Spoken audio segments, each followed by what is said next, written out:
All right, as I see additional folks join, Barb, if you want to kick it off. Yes, thank you very much, and I'm delighted to be here. Thank you to WEACT, and thank you to the Bicameral Electrification Caucus. I'm Barbara Gottlieb. I direct the National Program on Environment and Health at Physicians for Social Responsibility.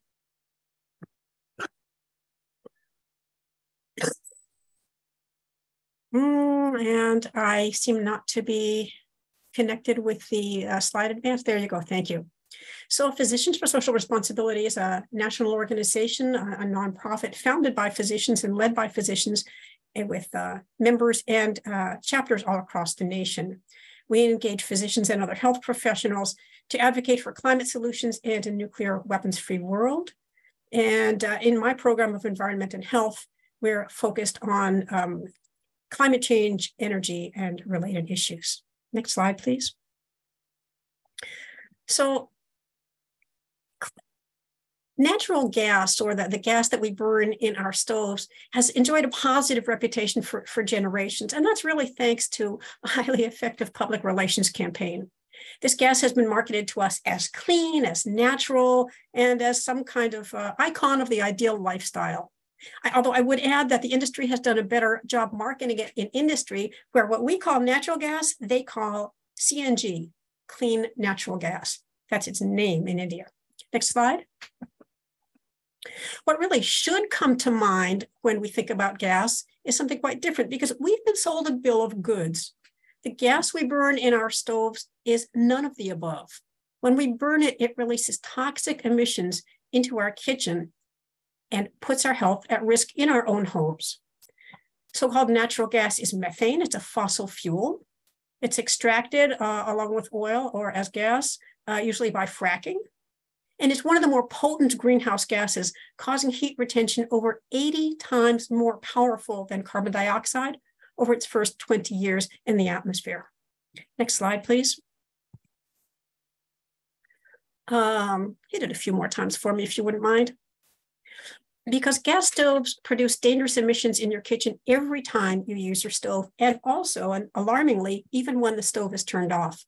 I'm going to tell you about 4 of the most concerning ones: nitrogen dioxide, carbon monoxide, particulate matter, and benzene. Next slide, please. There we go. Excuse the cough, sorry. So I'm assuming that most of you are not physicians. So much as I would love to go through this slide in detail, I will not impose that on you. Let me just summarize.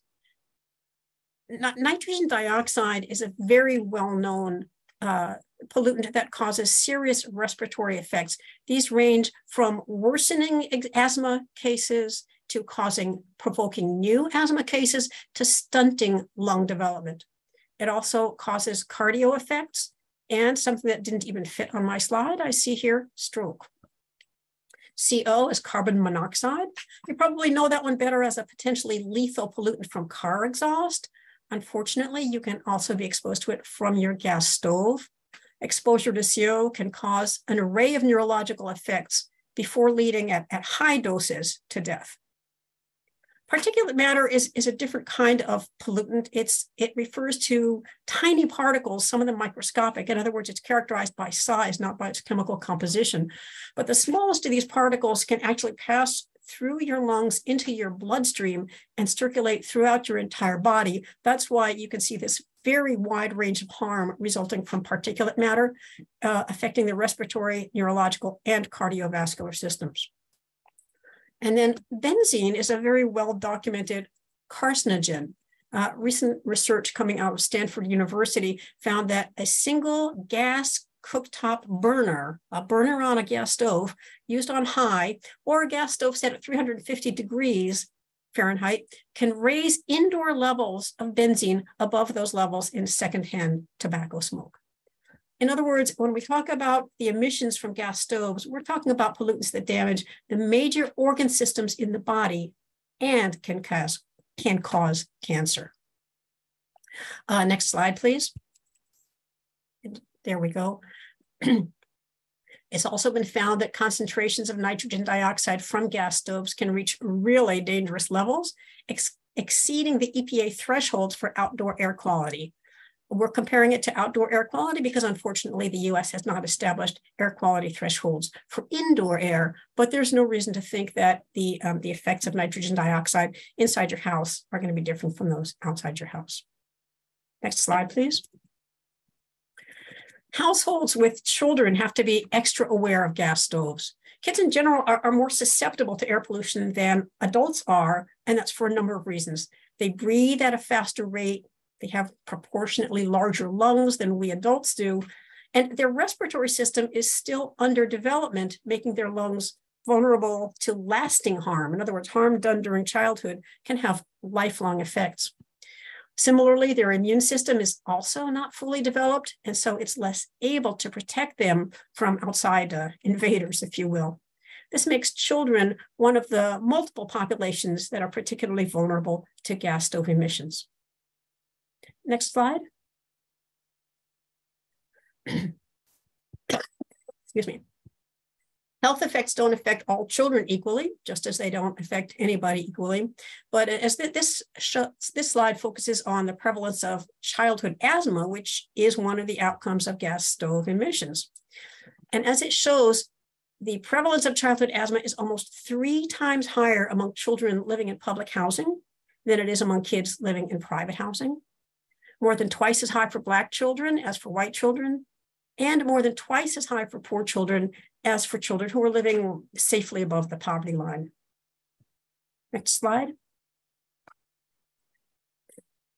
So there are a number of factors on this slide, and if you don't mind, I'm going to take just a moment to go through them because it's really important, I think, to understand that gas stoves have disproportionate effects on low-income households because those households are likely to face a series of problems that exacerbate the threats to health from the gas stoves. So smaller unit size means greater concentration of pollutants in the indoor air because it's being contained in a smaller area. Excuse me, low-income households often have more people per home. That means more people being exposed to these potentially dangerous concentrations of pollutants. Low-income families are also more likely to live in older homes where perhaps the gas stoves haven't been maintained adequately over the years, or the stove might have a pilot light, meaning it's burning methane in the home constantly. Low-income households are also more likely to use stoves and ovens during the winter for heat.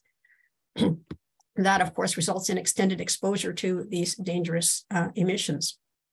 Low-income neighborhoods are more likely to be located where there are higher levels of outdoor pollution. So the cumulative pollution burden that people face, whether they're breathing outdoors or come into their home and breathe in the home, that cumulative burden is higher.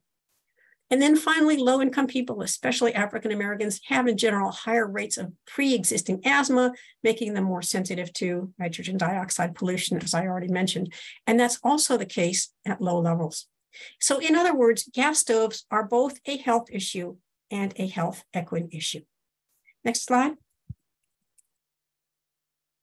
So there are things that you can do if you have a gas stove to minimize the risk. And here's some of the things that we tell our patients to do, starting in the kitchen to lower the risk factors for their family and themselves.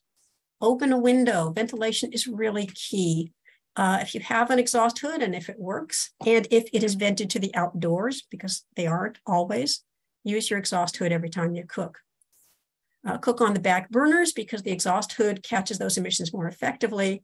And to protect yourself from carbon monoxide, install a carbon monoxide detector. Another option you have is to use your gas stove less and your electric appliances more. So most of us have at least several electrical appliances right there in the kitchen, whether it's a microwave or a toaster oven or an electric kettle or whatever you've got. If you've got it, use it. Next slide.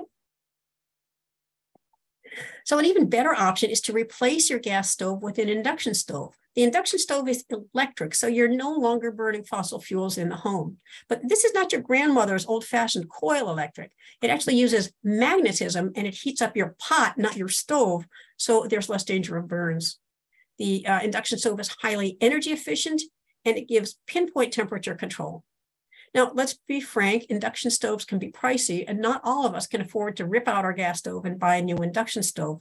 But there is a much more affordable version, which is the 1-burner or 2-burner induction cooktop, recently for $70 on Amazon.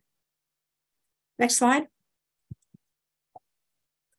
But to wrap up, it really ought not to be the responsibility of the individual to protect themselves from a polluting energy source. We need policies so that all of us have access to electrification and good health. Here on this slide, you see a few policies that PSR, through our national office and through our chapters, has supported in cities and countries, cities and states around the country. So these include establishing energy efficiency requirements for buildings as a way of getting them off of inefficient fossil fuels, assisting landlords in going electric so that the benefits of electrification are available to everybody, not just homeowners, and then funding housing rehabilitation programs for older housing stock to make them electrification ready. And of course, PSR would like to salute Congress for passing the IRA last year. It's really critical in bringing bringing healthy energy options into people's homes and kitchens, thanks to rebates and tax incentives. You'll be hearing more about that from another speaker. So that will wrap up my presentation. Thank you for your interest. I'd like to pass the mic now to Annie Carforo, WEACT's Climate Justice Campaigns Manager. Annie's going to share results from their real-world study examining carbon monoxide and nitrogen dioxide emissions from gas stoves compared to induction stoves in apartments in federally funded public housing. Annie? Thank you so much, Barb. And I think that this is a good example that really puts into play a lot of the facts and statistics that Barb just shared with us. So really nice to be here with you all. Some of you may have gotten this presentation, so I'm grateful that you're gonna get to hear it again, and we'll kind of see how transitioning from gas to induction stoves, particularly in low-income households, can have really positive health benefits, and as well as social and economic benefits for the families in those households. So WEACT last year completed the Out of Gas In with Justice pilot, which was the first study in the nation that focused on the effects of residential cooking electrification with tenants in place in a public housing setting. And our pilot confirms that decarbonization, or shifting from fossil fuel powered appliances to zero emission electric appliances in our residential buildings, is really key to realizing a healthy home, one where people can live free of environmental, economic, health and safety injustices. So our pilot took place in a New York City public housing building, which is a federally funded public housing building at 1471 Watson Avenue. And this is located in the Bronx. And this is a community that has been disproportionately burdened by asthma, as Barb mentioned. Communities of color are often living near or located near a lot of co-pollutants, so a lot of facilities that are contributing to outdoor air pollutant. They're also typically, and in the case of this building, living in homes that are older, that expose them to different environmental hazards indoors, like mold, pests, lice, mold, pests, and asbestos, things like that.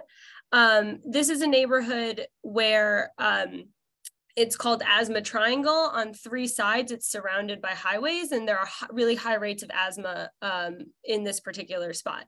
However, asthma burden in New York City is definitely an environmental health inequity. In New York City, 17% of children experience asthma-like symptoms at some point in their life, but children living in low-income neighborhoods are 3 times more likely to be hospitalized for asthma. And in hospitalization visits for asthma in children that are children and young adults, 80% of those who had to go to the hospital identified as Black or Latinx in New York City. So this is disproportionately burdening communities of color. And that's why these interventions, as Barb was talking about, electrification, need to be targeted at low-income communities, Justice 40 communities, disadvantaged communities.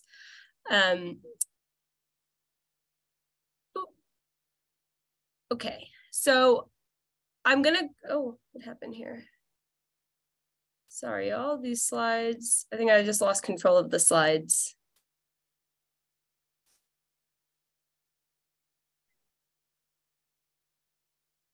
If we could just go back on the slides. There we go. Oop. Oh, okay, one more. Okay, thank you. So our out of gas inward justice pilot was first and foremost an air monitoring pilot. We were looking at the improvements to indoor air quality when transitioning homes from gas to induction stoves. And so we did that through 3 different methods. The first was long-term kitchen air monitoring. So we recruited 20 households in the building. And 10 of those households received induction stoves at the beginning of the pilot. The other 10 households we kept as a control, and they had their gas stoves for the duration of the pilot. And we measured their, for a week at a time, 3 separate times over a 10-month period. We would set up a little air monitoring box and measure their indoor air quality as they were going about their daily lives. And then we were able to compare what happened in homes that transitioned from gas to induction versus homes that stayed on gas for the entire duration of the study. The second test we did was called a controlled cooking test, where we cooked the same exact meal measured down to the gram in kitchens that had gas stoves versus kitchens that had induction stoves in the building, and measured nitrogen dioxide concentrations in real time. And nitrogen dioxide was the main pollutant that we were looking at because, as Barb mentioned, that is a pollutant that exacerbates respiratory illnesses, and this is a community that is already overburdened with asthma, asthma-like symptoms. The final study we did was the stove usability focus group, where we sat with our participants and really got to hear their experience with this transition, and the honest one. Did they like it? Did they like giving up their gas stove for induction? What were the challenges? What were the benefits that they perceived, to understand how people are they receptive to electrification? Next slide. So the results from our long-term air monitoring, again, this was over a 10-month period. We were measuring air quality in homes that had gas stoves versus homes with induction stoves. And we found that just by switching out the gas stove for the induction stove, there was a 35% reduction in daily nitrogen dioxide concentrations, which is really significant. And it's important to note that there are other polluting factors that are impacting people's indoor air quality in this building.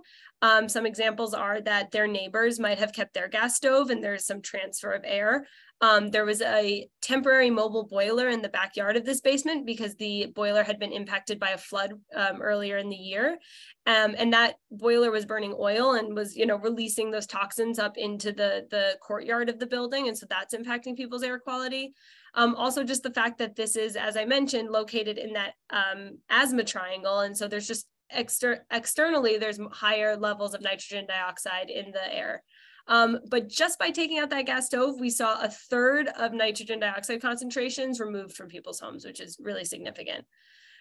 We also saw the highest concentration of NO2 was eliminated when transitioning to an induction stove.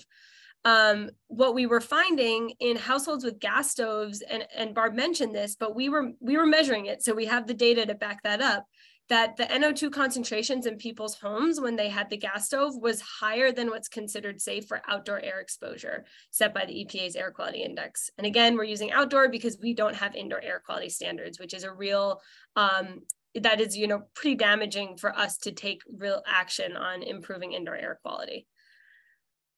We also did measure carbon monoxide, so it's worth mentioning that we did find a significant decrease in carbon monoxide when switching from a gas to induction stove. Again, just a lot of benefits in terms of clearing up that indoor air quality in people's homes. Then we conducted the controlled cooking test. So as I mentioned, we cooked the same meal 18 different times. 9 of those times was in a household that had kept their gas stove. 9 of the times was in a household that had received the new induction stove. And we measured we controlled for all variables except the cooking fuel. So we measured in terms of the pots that we were using, the amount of food that we were cooking, the temperatures that we were cooking on. The only difference was if it was a gas versus induction stove. And while we were doing this, we measured nitrogen dioxide in real time. And what we found was pretty startling. So in homes with their gas stoves, and you can look at the graph on the right, we would measure background nitrogen dioxide for 5 minutes before we would turn on any stove, just to get a sense of like what the ambient NO2 was in the kitchen. And you can see when we had the gas stove, as soon as we turned on that gas stove and started cooking, nitrogen dioxide concentrations skyrocketed. On average, they leveled out at about 197 parts per billion, which is higher. That is considered unsafe for unhealthy for sensitive groups. So I think that these all mean a little bit more to us, because we've been having in the East Coast, we've been having air quality issues, and oftentimes we have seen that the air quality is unhealthy for sensitive groups. We were seeing that inside people's homes for a prolonged period after using the gas stove. But it gets even worse, because in some homes, especially those that had older stoves or those that didn't have a great ventilation system, we were seeing nitrogen dioxide concentrations climb to 400 parts per billion, which is scary. And that's considered unhealthy for all people, not just people who have respiratory illnesses or who are older or who are younger.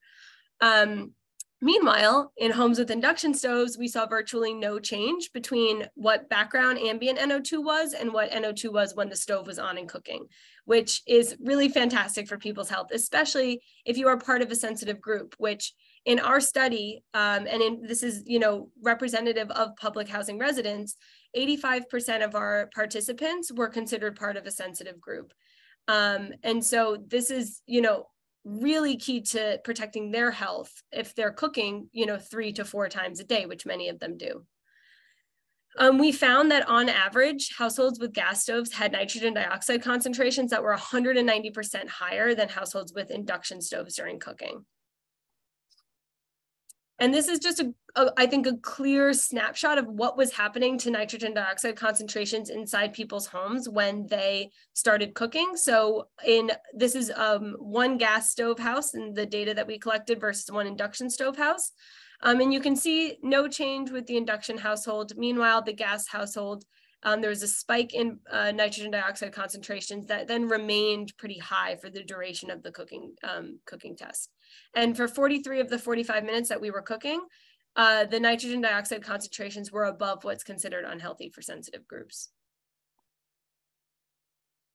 Finally, our stove usability focus groups. Clearly, there are benefits to people's health from switching from gas to induction, but we wanted to understand what did people think about this transition? And I'm very happy to report that unanimously our participants loved their induction stoves. We had participants ranging in age from 25 to 85. Everybody was able to pick up the new technology very easily and actually preferred it better to their gas stoves. And mind you, these are people who've been cooking on gas stoves their entire lives. They said that the induction stove it cooked better. They thought that it was a better quality. They appreciated how quick and efficient it was, how much safer they felt. There was an incredible increase in the sense of safety just based on not accidentally leaving the gas on in the home or not burning themselves. People were cooking on really older gas stoves, and there was that risk that, the stove was gonna malfunction. And so there was a lot of positive to gain from switching to induction. And we did, at the end of the study, offer everybody back their gas stoves if they wanted them. And not a single participant took us up on that offer. Everybody much preferred to cook on the induction stove. So really quick takeaways that I just want to highlight is that cooking with gas stoves, and we found this with our own analysis and tests, can result in really acute indoor NO2 concentrations that are harmful to one's health, but particularly for sensitive groups, which are going to be, as we mentioned, more disproportionately in disadvantaged communities due to the fact that there's higher asthma burdens in those communities.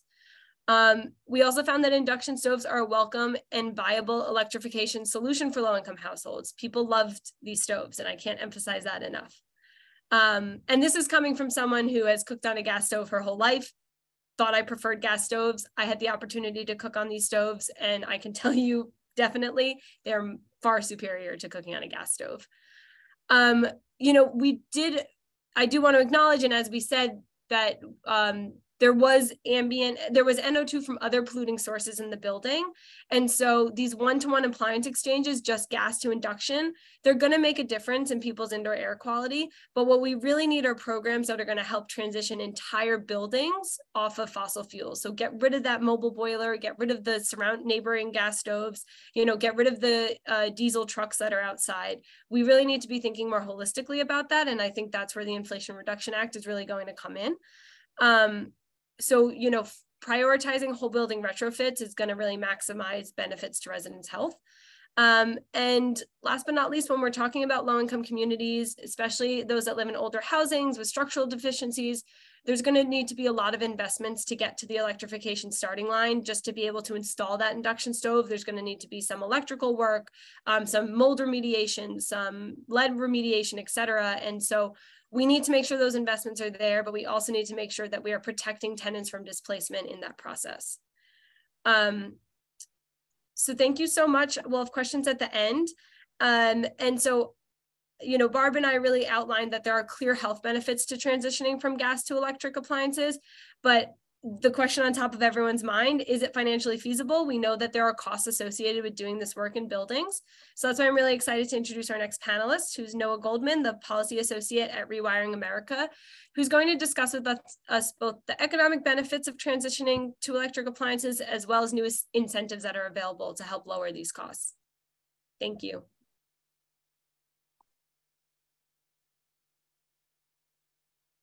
Great, thanks so much, Annie. It's great to be here with you all. Thank you to WEACT and the Congressional Electrification Caucus for having us.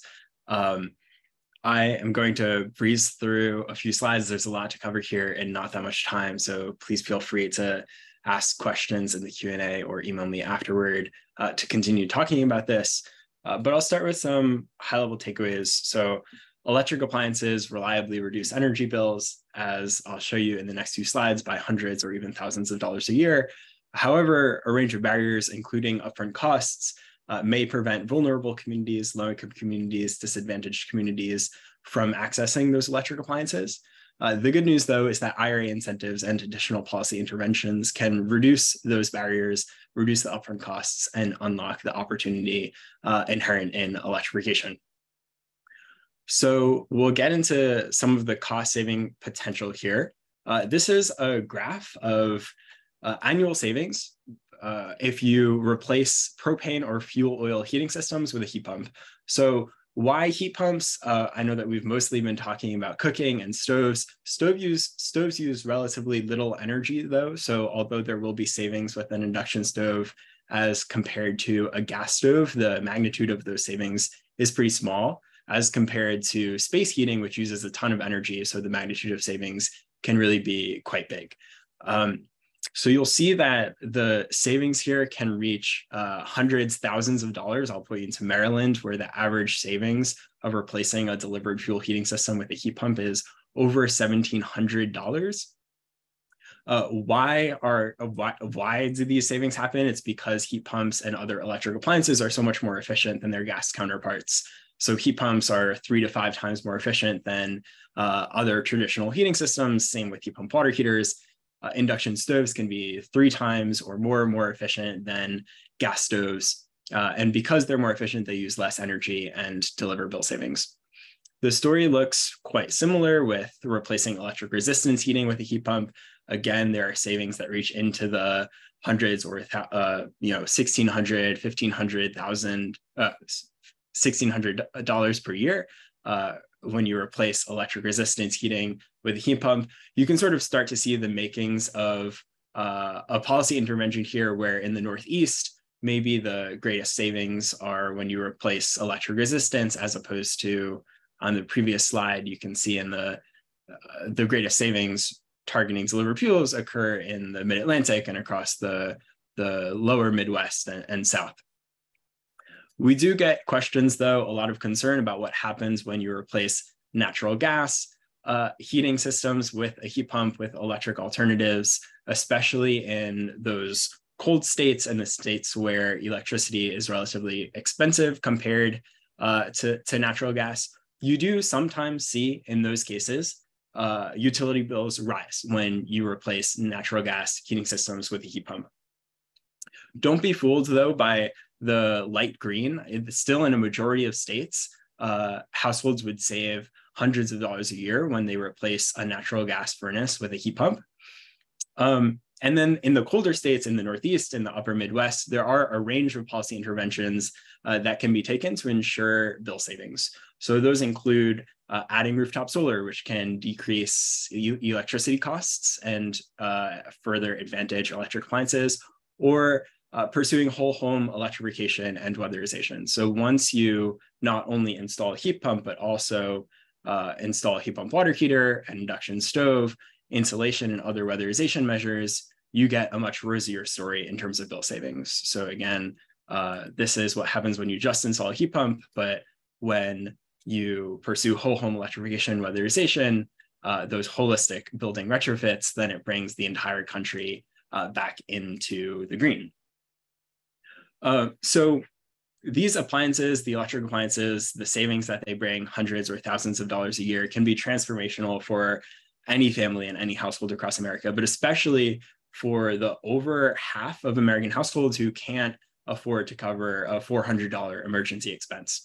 So the real question is, how do we unlock those savings? How do we get electric appliances into homes? How do we get those energy bill savings into the hands of American families?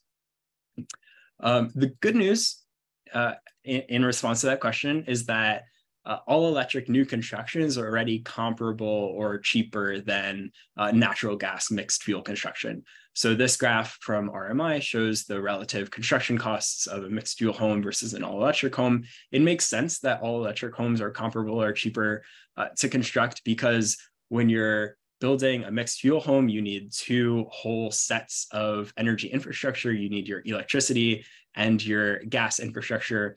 An all-electric home requires half of that infrastructure. So all new construction should really be all electric at this point. But the challenge is that the individual machines and appliances, the individual induction stoves or heat pumps or heat pump water heaters, especially in the context of home retrofits of existing buildings, can be more expensive than their gas counterparts.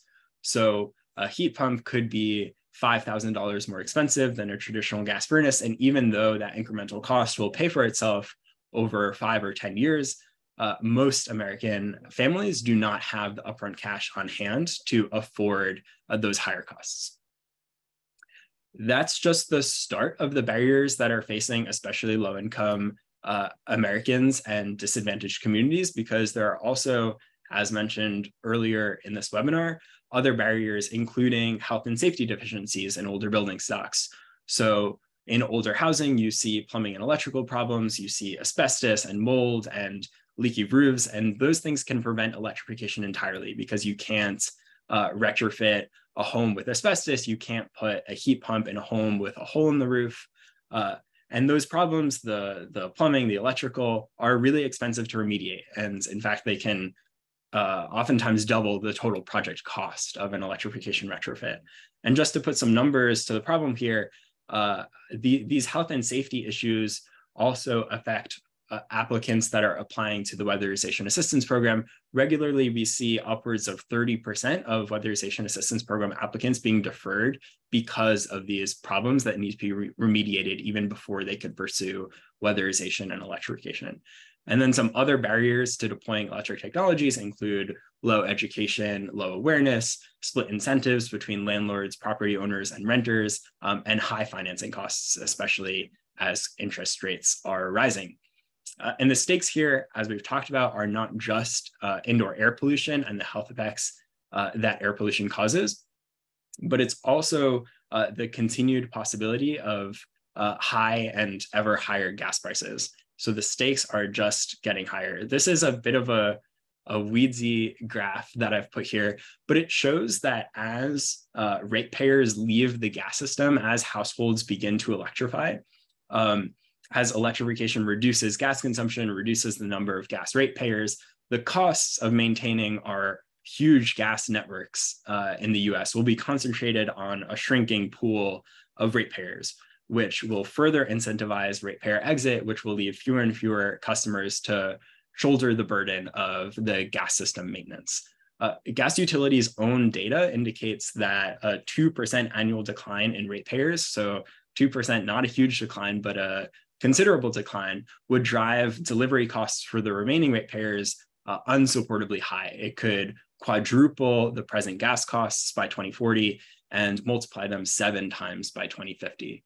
So that's going to be a huge issue that could very well affect low-income and disadvantaged communities the most, because they're the least able to make the investments, to afford the investments needed to electrify and exit the gas system. So they're at risk of being trapped and made to shoulder a disproportionate share of the burden of high and ever higher gas costs.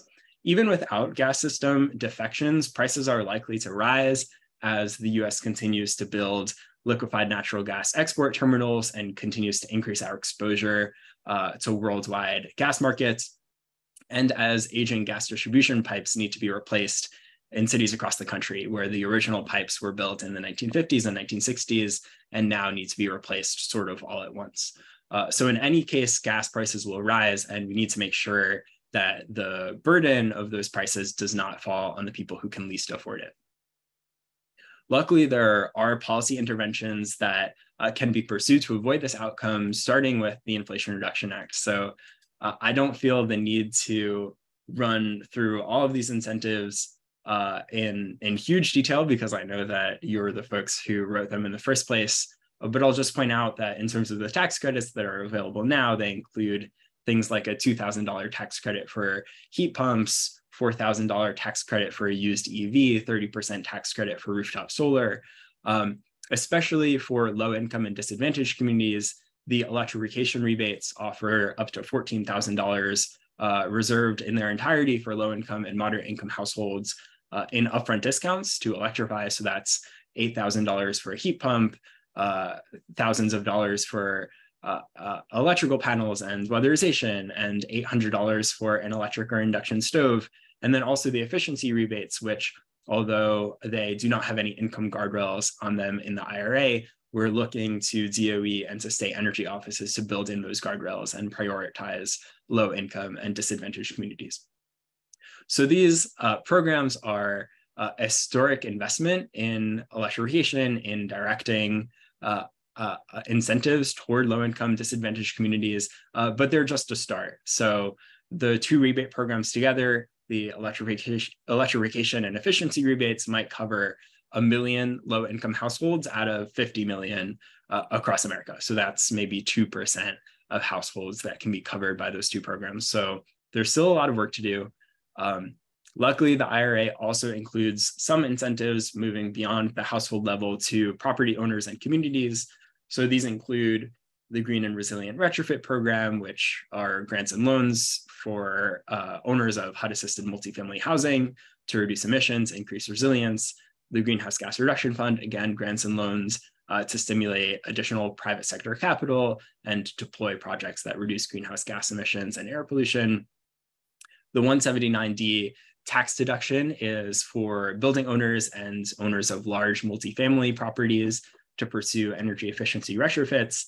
And because we talked about new construction a few slides ago, I'll just add that the 45L energy efficient new construction tax credit will incentivize builders with up to $5,000 per unit that meets high energy efficiency standards. And 45L was changed in the IRA to be stackable with the low-income housing tax credit. So hopefully low-income housing can receive that additional benefit and additional incentive to be maximally energy efficient.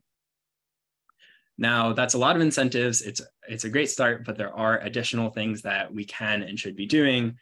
They include increased funding, as always, and prioritizing low-income and disadvantaged communities within that funding, pursuing holistic retrofits that focus not just on electrification and not even just on weatherization plus electrification, but also on remediating those health and safety barriers.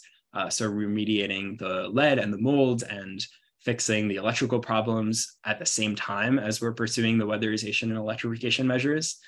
So that can open up access to a broader swath of our building stock.